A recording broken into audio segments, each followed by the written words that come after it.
Guys, magandang umaga sa inyo.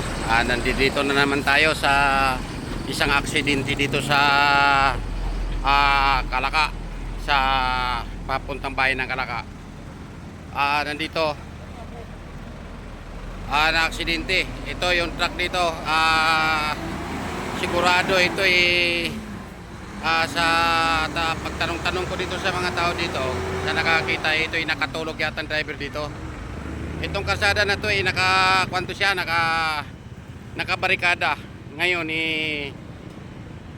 di la sukat akalain ni siguro ang driver na ginagawa itong tulay dito. Oo, ginagawa itong tulay. Ngayon ang nangyari dito, nakatulog yung driver. Oh, ito nangyari. Oh, nalaglag ngayon dito sa tulay, dinaretso niya yung kalsada. Oh, masyado na matraffic na yun dito. Ayan o.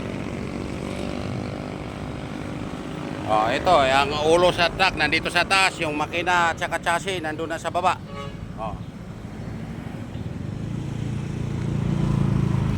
Kawawa. Ito guys, kailangan mag-iingat tayo. Tayong mga driver, mag-iingat tayo dahil sa pagka inaantok na tayo, kailangan tatabi na natin at saka matulog muna tayo ng pagtagilang minuto. Kasi ito nakabarikada ito, ginagawa yung tulay. Ayan, paikot yan. Ayun sa tinanungan ko dito, ito nakatulog tong driver dito dahil sa sobra sigurong antok. Tapos hindi niya akalain na ito kalsada na to, ito tulay na to ginagawa. Diretso siya ngayon. Nalaglag. Yan ang sitwasyon. Kaya yan guys, mag-iingat tayo. Tayo na mga driver, mayroon tayong pamilya na naghihintay sa atin sa bahay natin. Kaya kunting ingat mga kababayan kong mga driver, mga biyahero. Mag-iingat kayo. Dahil ito buhay natin, nag-iisa lang. Kawawa.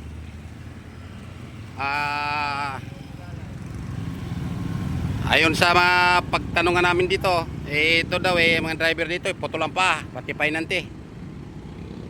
Ayan